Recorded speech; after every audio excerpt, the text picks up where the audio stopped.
여러분 예배 가운데 하나님의 특별한 은혜가 있는 걸 믿으시죠? 그동안 예배 가운데 이런 은혜가 있다, 저런 역사가 나타난다, 이런 간증들을 많이 들으셨을 텐데 오늘은 그 간증의 주인공이 여러분이 되기를 축복합니다. 특별하신 하나님의 은혜가 예배 가운데, 말씀을 듣는 가운데, 하나님께 집중하는 가운데 그런 은혜가 다 여러분 가운데 주어지게 되기를 간절히 축복합니다. 지난 주일 사마리아 우물가에서 인생의 목마름 가운데 있던 한 여인을 의지를 가지고 찾아가셔서 만나주신 그 예수님에 대한 말씀을 나누었는데, 예수님께서 이렇게 말씀하셨죠. 내가 주는 물을 마시는 자는 영원히 목마르지 아니하리라. 주님이 주시는 물은 여러분 삼다수나 석수 같은 그런 물이 아닙니다. 그죠? 영원히 마르지 않고 사람의 심령 속에서 영원히 솟아나는 그런 살아있는 물이죠. 요한복음 7장에서는 이 물을 가지고 성령으로 이렇게 말씀하고 계세요. 사마리아 여인은 주님께서 주시겠다고 하시니까 내가 누군 줄 알고 내게 구하였으면 내가 이 생수를 너에게 줄게라고,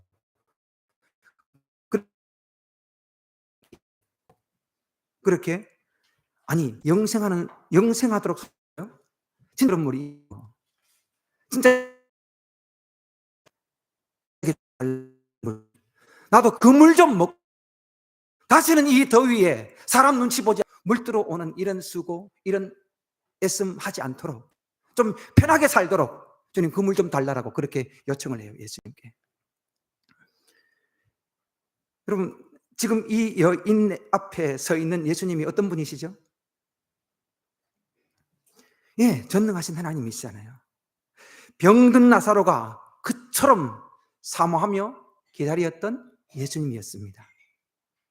여러분, 12년 동안 혈류병 앓던 여인이 죽을 힘을 다해서 예수님의 옷자락이라도 만지고 싶은 이 갈망을 가지고 그렇게 다가갔던 그 예수님이요. 키 작은 삭개오가 사람들이 어떻게 보든 뽕나무에 기어 올라서라도 보고파했던 여러분 그 예수님입니다. 지금 이 여인은 그런 예수님을 만났음에도 고작 구하는 것이요, 다시는 이 뜨거운 정오에 물 들어오지 않도록, 좀 목마르지 않도록 좀 물 좀 달라, 여러분 그것을 구하고 있어요. 여러분, 혹자는 이 여인을 향해서 이렇게 말할 수 있을 겁니다. 아니, 예수님이 앞에 계신데 수준 낮게 그런 걸 구하냐라고. 그럼 하지만 우리의 기도를 한번 잘 돌아보십시오. 저와 여러분들이 하나님 앞에 올려드리는 그 기도, 전능하신 하나님 아버지께 구하는 것이 하나님의 나라와 그분의 영광을 위한 기도가 대부분인가요? 아니면 당장 나의 필요를 위해, 편해지는 나의 삶을 위해 이런 구하고 계신가요? 물론 하나님께서는 우리의 실제적이고 현실적인 필요와 문제를 위하여 기도할 때 하나님께서는 응답해 주시는 분 맞지요? 분명히 그런 은혜가 있어요. 하지만 주님께서는요, 우리에게 편안보다 우선적으로 우리의 존재를 새롭게 하기를 원하세요. 그래서 우리에게 인생의 가람을 해결할 우물물도 주시지만 영원히 솟아나는 샘물요, 그 성령을 주시기를 원하시는 것이죠.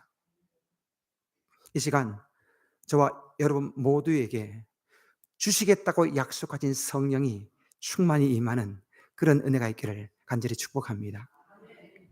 그렇게 예수님께서 내가 구하면 주시겠다고 그 말씀하신 생수를 여인이 달라고 요청하자 예수님께서 본문 16절에 보시면 뜬금없이 그 여인에게 도리어 있죠.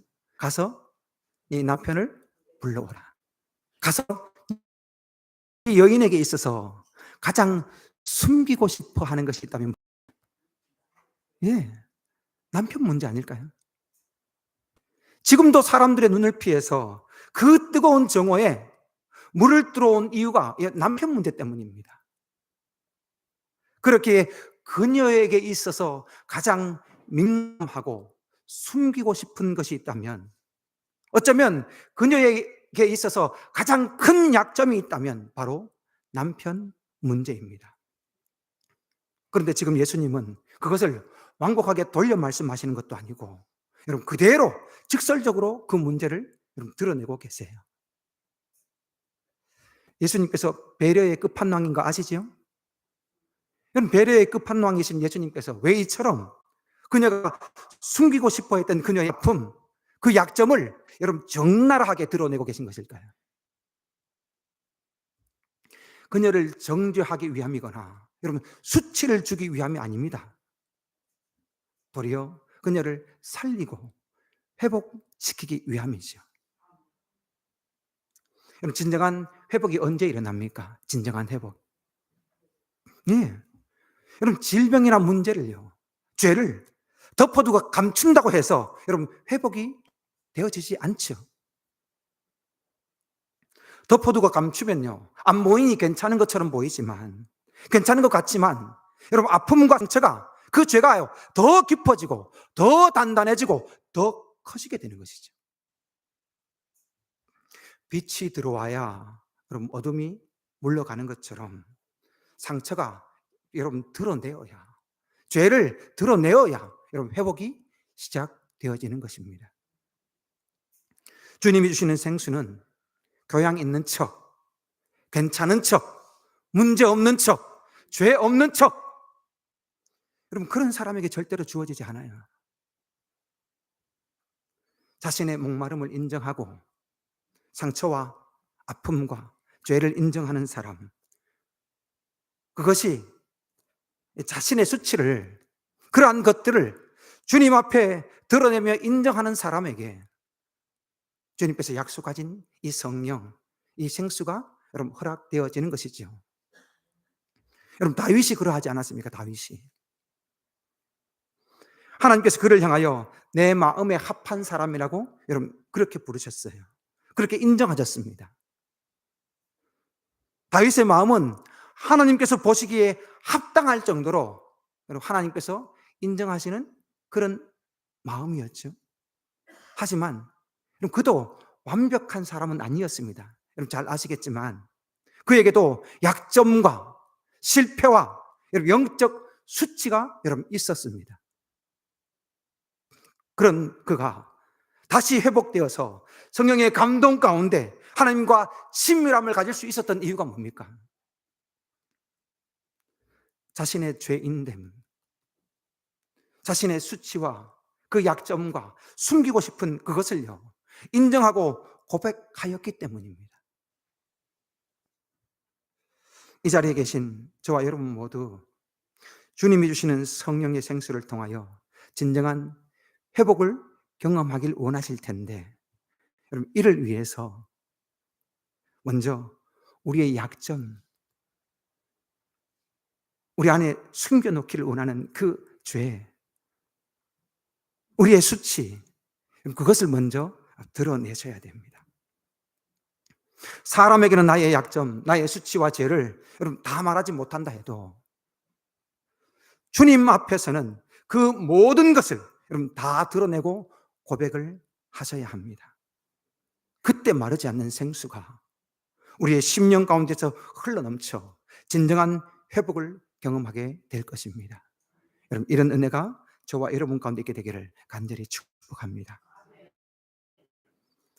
이제 자신의 과거를 꿰뚫어 보시는 그 예수님을 향하여 이 여인이 19절과 20절의 말씀처럼 이렇게 반응합니다. 내가 보니 선지자로서이다. 내가 보니 선지자로서이다. 우리 조상들은 이 산, 그리심산입니다. 이 그리심산에서 예배하였는데 당신들은 예배할 곳이 예루살렘이라 하더이다. 여러분 이렇게 말을 합니다. 이렇게 예배의 장소, 어디서 예배를 드리는 것이 맞느냐라는 이 여인의 질문에 예수님께서는 여러분 21절과 22절에서 장수 문제가 아니라 예배할 때가 이를 것이다.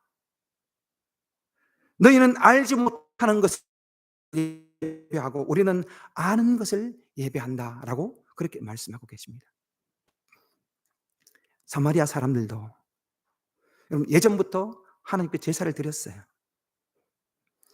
그들에게 그리심산에 예배의 처소도 있었고 나름 그들의 이 제사 예배의 전통도 여러분 있었습니다.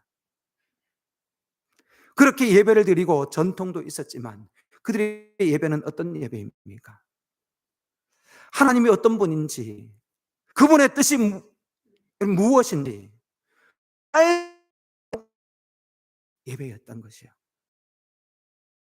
예배의 대상이 분명하지 못하니 여러분 그들이 예배를 드리고 수많은 모양의 제사를 드렸지만 하나님께서는요, 하나님과는 관계 없는 예배를 드린 겁니다.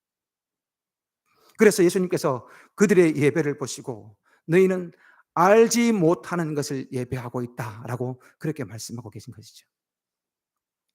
여러분 이 말씀이 얼마나 두렵고 떨리는 말씀인지 몰라요. 평생을 교회를 다니고 수많은 예배를 드렸음에도 하나님이 어떤 분인지도 예수님이 어떤 분인지도 알지 못한 채 하나님과 상관없는 예배를 드릴 수 있다는 겁니다. 여러분 이런 사람만큼 불쌍하고 안타까운 사람이 여러분 어디 있을까요? 오늘 주님의 말씀이 그렇습니다. 수십 년을 교회 다니고 예배를 드려도 예수님이 누군지, 예배가 무엇인지 모를 수 있다. 아니, 지식으로는요, 머리로는 바삭합니다. 예배의 순서도 바삭하고, 절기 때 어떻게 예배를 드려야 되는지 바삭하게 알 수 있어요. 하지만 그분과 관계없는 예배를 드릴 수 있다고 지금 성경이 그렇게 말씀하고 있어요. 어떠신가요? 이 시간 나의 예배는, 나는 주님을 알고 예배를 드리고 계신가요? 예배가 무엇인지 그 의미와 예배를 드리는 이유를 알고 지금 예배를 드리고 계시는가요? 주님을 진짜 알고 예배가 무엇인지 진짜 알면요, 한 곡의 찬양을 불러도 이 찬송의 깊이가 여러분 달라집니다. 한마디를 기도를 해도 기도의 깊이가 달라지고 말씀을 듣는 여러분 태도가 달라지게 되는 것이지요. 결국 예배가 달라져요. 원하기는 이 시간 알지 못하고 드리는 예배가 아니라 알고 드리는 예배, 그런 예배 가운데 주님을 깊이 만나시는 그런 은혜가 있기를 축복합니다. 이어서 예수님께서는 23절의 말씀처럼 이런 말씀을 하세요. 아버지께 참되게 예배하는 자들은 영과 진리로 예배할 때가 오는데 곧 이때라. 그럼 23절 말씀 우리 다시 한번 읽어볼까요?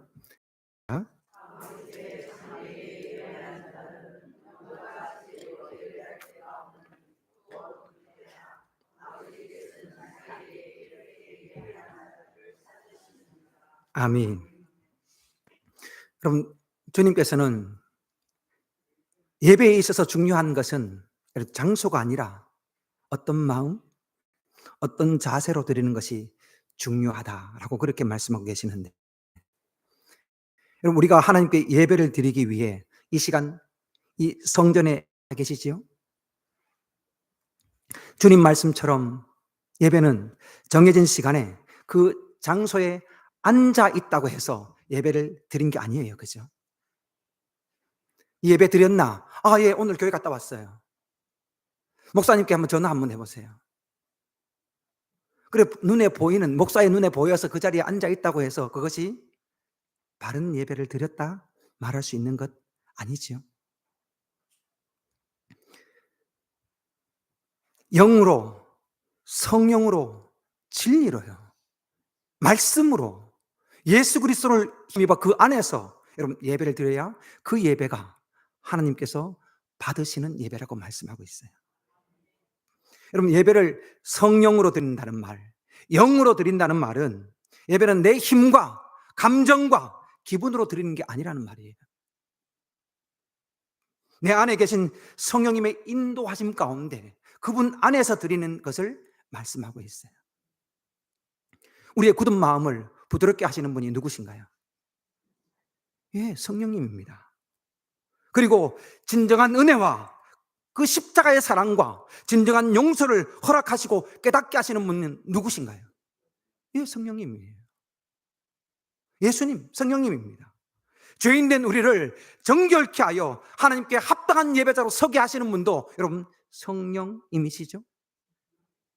그렇기에 예배자에게 있어서 반드시 이 성령, 영으로 예배드리지 않으면 그 예배는 진정한 예배일 수 없는 겁니다.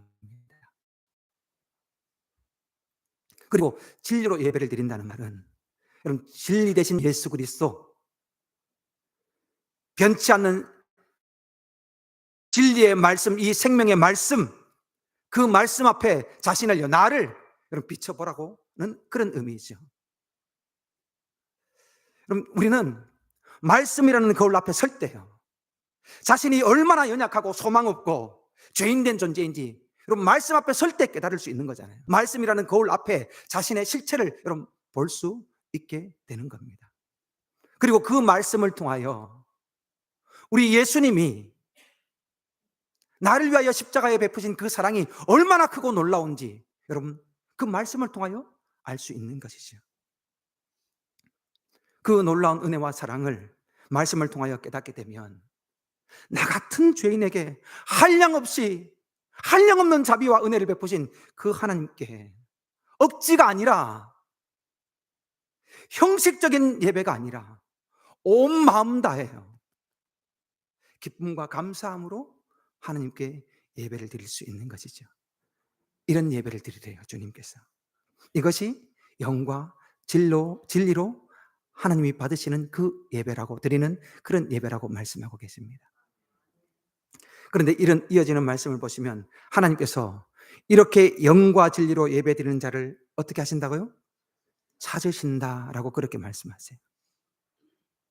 그럼 하나님은 온 우주 만물을 창조하신 전능하신 전능하신 분이세요.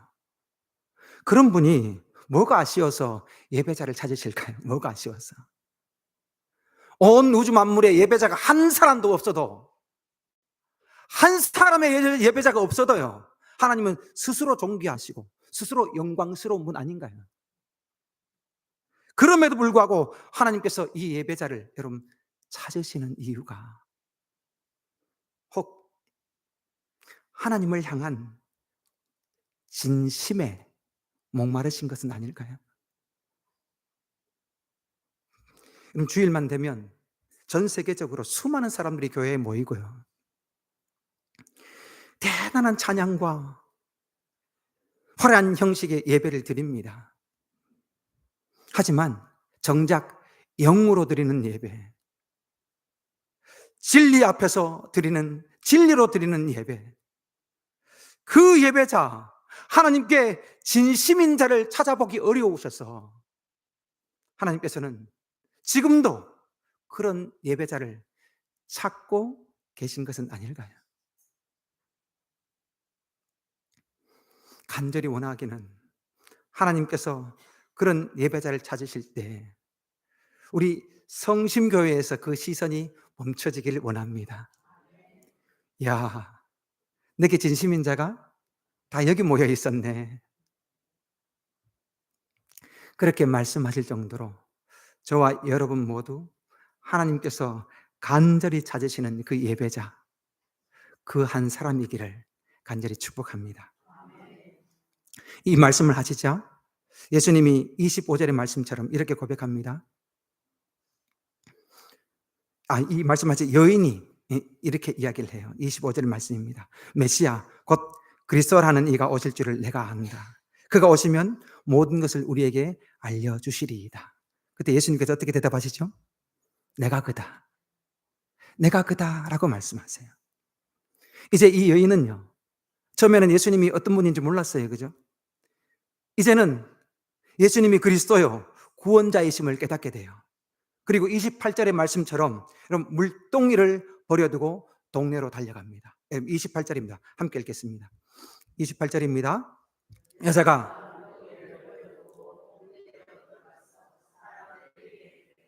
아멘. 오늘 이 여인이 뜨거운 대낮에 우물가로 나온 이유가 무엇이죠? 우물가로 나왔던 이유가 생존을 위해서 반드시 필요한 물을 이 물동이에 담기 위해서요. 그래서 뜨거운 태양 아래 무겁고 버거워도 이 물동이를 버리지 못하고 여러분 들고 붙들고 있었던 건 아닌가요? 그렇게 이 여인이 먹고 살기 위해서는 반드시 이 물동이가 필요해요. 그런데 그런 물동이를 이제는요, 붙들지 않고 버려두고 동네로 들어갑니다. 그녀에게 있어서 물동이가 너무나 중요할 텐데, 꼭 필요할 텐데, 그런 물동이를 버려둘 수 있었던 여러분 이유가 무엇일까요? 생수의 근원 대신 예수님을 만났기 때문 아닙니까? 자신이 만난 예수님, 그 예수님이 그리스도요 구원자이심을 깨달은 뒤에 여러분 진짜 생수를 경험한 기쁨과 감격이 그에게 여러분 넘치게 됩니다. 그리고 그 감격 가운데 물동이를 버려둘 수 있었던 거죠. 누구라도 살아가면서 꼭 붙들고 있는 각자의 물동이가 다 있을 겁니다. 어떤 분은 자식 걱정이라는 이 물동이요. 저거 장가 보내야 되는데, 시집 보내야 되는데, 취직시켜야 되는데, 여러분 이런저런 그런 걱정이 자식 걱정이라는 물동이, 어떤 분은 건강이나 이 물질임이라는 그런 물동이를 버거움에도 꼭 붙들고 있는 분들이 계시죠. 어떤 분들은 미래와 진로에 대한 물동이를 붙들고 계신 분도 계실 겁니다. 예배로 나올 때 혹 그런 물동이를 들고 오신 분이 계신다면 예배 가운데 우리 안에서 영생하도록 솟아나는 그 성령, 그 생수, 그 성령으로 인하여 기쁨과 감격 가운데 집으로 돌아가실 때는요, 그 물동이를 다 버려두고 기쁨과 자유함 가운데 가볍게 돌아가는 그런 은혜가 있기를 축복합니다. 그래서 저는 막 물동이 치운이라고 막 수고하고 그런 은혜가 있기를 간절히 축복합니다. 이어서 여인은 물동이를 버려둔 채 자신의 동네를 향하여 달려가죠. 그리고 29절의 말씀처럼 내가 행한 모든 것을 내게 말하는 사람을 와서 보라. 이는 그리스도가 아니냐. 내가 행한 모든 일을 내게 말한 사람을 와서 보라. 여러분 예수님을 만나기 전 이 여인은 뜨거운 정오에도 물을 길러 와야 할 정도로 사람들을 시선을 피했던 그런 여인이었잖아요. 그 이유가 뭐라고요? 남편 문제요. 여러분 그러니까 이 남편 문제는 사람들에게 드러내고요. 사람들에게 말할 정도로 여러분 당당하고 떳떳한 게 아니었죠. 그런데 예수님을 만난 이후에 그녀는 여전히 자신을 향하여 수군거리고 외면하고 손가락질하는 사람들이 있는 여러분 그 동네 한가운데로 달려갑니다. 자신을 찾아오신 예수님이 누구신지 깨닫고 난 이후에 더 이상 사람들의 수군거림과 사람들의 시선을 여러분 두려워하지 않아요. 그것을 피하지도 않습니다. 도리어 당당하게 그들 앞에 나아가서 자신이 경험한, 자신이 만난 그 예수님을 여러분 증거하고 있어요. 앞에서도 말씀드렸던 것처럼 이 여인은 자신이 행한 모든 일요. 남편이 5이나 있었고 지금도 다른 남자와 살고 있는 이 일은 여러분 그동안은 숨기고 싶었던 그런 일이었습니다. 수치스럽게 여겼던 그런 일이었어요. 하지만 예수님을 만난 이후에 지금은요, 그것을 간증의 재료로 삼아요. 이처럼 예수님을 만나 그분을 진짜 발견하면, 그래서 그 주님으로 인한 이 영혼의 목마름을 해결받으면 더 이상 사람이나 세상이나 환경이 두렵지 않는 것이죠. 두려워 도망치던 사람이 내가 경험한 그 주님을 담대히 전하는 사람으로 여러분 바뀌어지는 그런 은혜가 있어요. 간혹 사람들의 평가에 마음이 흔들리고 그 사람들의 말 한마디에 각오가 무너지는 그런 경우가 있지요. 나를 바라보는 이 불편한 시선 하나에 여러분 위축될 때가 여러분 있습니다. 하지만 우리가 예수님을 만나고 그분으로 인하여 성령의 생수가 넘치게 되는 그런 은혜를 입으면 그 환경을요, 그 상황을 능히 넘어서는 그런 은혜가 주어지게 됩니다. 원하기는 오늘 수가성 우물가에서 사마리아 여인이 경험했던 이 은혜, 이 자리에 나와 있는 저와 여러분 가운데도 동일하게 부어지길 원하고 그 은혜의 주인공, 그 은혜의 통로로 쓰임받는 이 한 주 저와 여러분의 삶 되어지기를 간절히 축복합니다. 거룩하신 하나님 아버지 감사합니다. 사마리아 여인에게 그러하셨듯이 오늘 우리에게도 내 남편을 불러오라 말씀하시며 우리의 참된 갈증의 원인, 우리의 수치와 우리의 부끄러움과 우리의 죄가 우리의 연약함을 드러내기를 원하시는데, 주님, 이 시간 우리의 심령이 주님 앞에서 다시 벌거벗겨진 모습으로 서게 하시고 그런 가운데 우리를 치유하시고 위로하시고 회복시키시고 용서하시는 하나님의 은혜가 더딥혀지게 하여 주옵소서. 그 가운데 진정한 생수 성령으로 말미암아 하나님 새롭게 은혜 앞에 서게 하시고 그 주의 은혜를 힘입어 내가 만난, 내가 경험한 그 은혜와 사랑을 어떤 삶의 자리에서도 힘있게 증거하는, 담대히 증거하는 이 한 주 되어질 수 있도록 그렇게 우리의 걸음을 인도하여 주옵소서. 우리의 영원한 생수 되신 예수 그리스도의 이름으로 기도하옵나이다. 아멘.